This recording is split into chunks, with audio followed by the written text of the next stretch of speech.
Masters of innovation. Looking towards the future with anticipation, raising up the technological conversation from the east to the west and all across the nation. If knowledge is the cure, then we got the medication. We're the masters of innovation, the masters of innovation. We're the masters of innovation, the masters of innovation.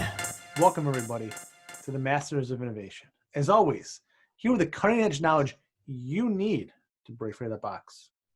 I'm Garrett Wagner, your entrepreneurial CPA, and joined by more of an entrepreneur than a CPA because, you know, he's not as nerdy as the rest of us. He's nerdy in his own special way. Joe Brunsman, CLP Brokers. Joe, you ready to break it down today? Let's do it.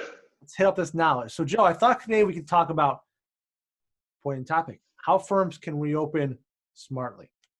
And as we talked about this, our main tip in theory throughout this in smart reopening is maybe don't. So that's like the weird third option, I would say. But I think it's actually worth considering because, you know, we're already seeing that without getting like, you know, too deep into like the conspiracy theories and kind of all that, you know, is there really a second wave coming? Is there not a second wave coming? Is the second wave only happening in specific regions or in specific states? At least from what I can tell, it looks like it's mainly regional, but there are some states that are reinstituting lockdown measures. So it's something to keep in consideration. and something else to think about. If you're a CPA firm today, you've already been forced to be remote. And lucky for all of us today, the technology, the resources and tools exist today for you to be 100% virtual every day without missing a beat. So if you feel this kind of pull to go back, kind of pause and think about, why do you need to go back? You've got the tools there. You've got the technology. If you don't have it yet, now things have slowed down a little bit. Put some of that technology in place to work remotely, to teleconference over Zoom, to leverage the cloud, to take payments online, to use a portal. I mean, there's so many easy ways to do it that if you can take away 100% on-staff firm capacity and get it down to maybe 10%, that's going to be a much more acceptable level and limit your risk. Instead of bringing everybody back, maybe just one person or less than a full-time person. There's tons of ways to stay open and operational for your clients without having everybody be back in the fishbowl. Yeah, I'd agree. I mean, you know, it just makes sense that if we don't know what the answer is going to be in the future, like we don't know what state our listeners are necessarily in, right, as they're listening to this. We don't know what those government authorities are going to institute by the time that they listen to this, or let's say in the next 5 days. Like nobody has any idea. I mean, you know, maybe North Dakota will suddenly have a huge spike and all of a sudden everything gets shut down, or they don't have a huge spike and everything gets opened back up. So it's like, okay, that's the stuff we don't know. But what we do know is, like you said, people are working remotely. We figured out a way to make it happen. It seems generally a lot of people are just happier working from home. And so why not just stick with what we know works and we found acceptable, right? And try and iron out that process as opposed to, you know, necessarily going back to the old way, making entirely new processes, only with the potential that that could just all get wiped out again and you'd have to go back to what you're currently doing anyways. Yeah, it's like, isn't the simplest answer? The simplest answer is always better. So is it better to stay virtual, stay at capacity, put the technology in place? Or is it better, you know, Joe, we both got young kids. My daughter's got a dentist appointment coming up in a couple of weeks. So here's how they're dealing with it. We don't wait in the lobby, waiting room. We wait in the car. They're going to text us. We come in wearing masks. They're going to do temperature checks before we come in the door. Face masks stay all the time. They disinfect the room. We go to the room, one parent and one child only. Cannot be more than one child and more than one parent. You're in. You leave. Any communication happens in the car afterwards on the phone. And then you pay electronically over the phone. Like, that's a lot of steps, to be honest with you. Now, that's a dental cleaning. You have to, like, do that physically in person to clean the mouth. But for us, like doing someone's tax return, even doing certain functions of the audit, doing some of the work we tend to do this time of the year, Mhm. we don't have to do that. I don't have to have my client face to face to do the work. We might have always done that way because we always did it that way. But it doesn't mean we have to do it that way. We're not like a dentist where I say, well, Joe, to clean your teeth, I got to get that tool and I got to get it in your mouth. I don't have to do that to do your tax return.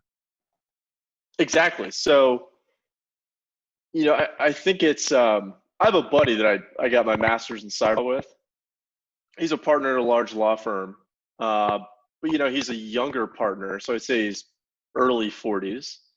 And he said that, the younger partners had talked about all of this stuff before the whole COVID crisis anyways. They're like, why do we have this huge overhead where we're paying rent for this massive building? We have people waking up super early to get into work to try and avoid traffic, and then they stay late to try and avoid traffic. And we know that people don't like this attorney work-life balance. And I think the same probably holds true for, let's say CPAs during tax season. Mm-hmm. And they're like, we were trying to work remote to begin with, but it was kind of the older, more established partners. They were like, hey, this is what we've always done. We know it works. But then suddenly he had this, everybody was forced to work remotely, and the world didn't explode. The firm still operated just fine. And, people are a lot happier.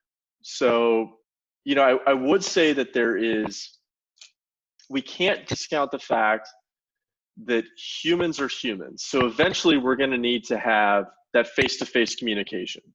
So I think that, firms should be cognizant of the fact that, we can't keep those client relationships necessarily as strong with just email. So it's, find a way to, hop on Zoom and, have a conversation with somebody. Even if you can't shake their hand, at least look digitally face to face. Or, I've started sending out emails with something called Loom. There's another option called BombBomb where you can send little quick video snippets inside of emails. So it just kind of adds out like a little personal touch.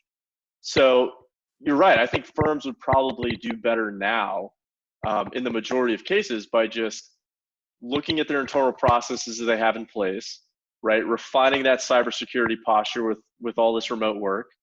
And then just thinking about, okay, how do we maximize that human element given the distance that we have to keep in place?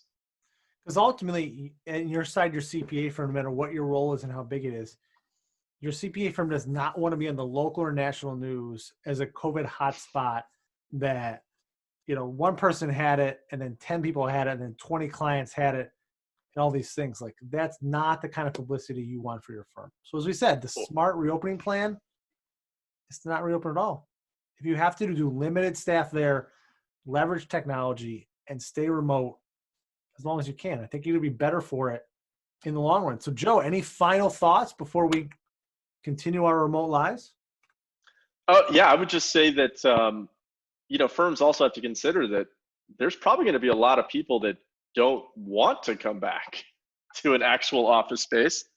And there's going to be a good number of people that could just flat refuse to come back. So for example, my in-laws, God bless my father-in-law, he has his 94-year-old mother-in-law living in his house.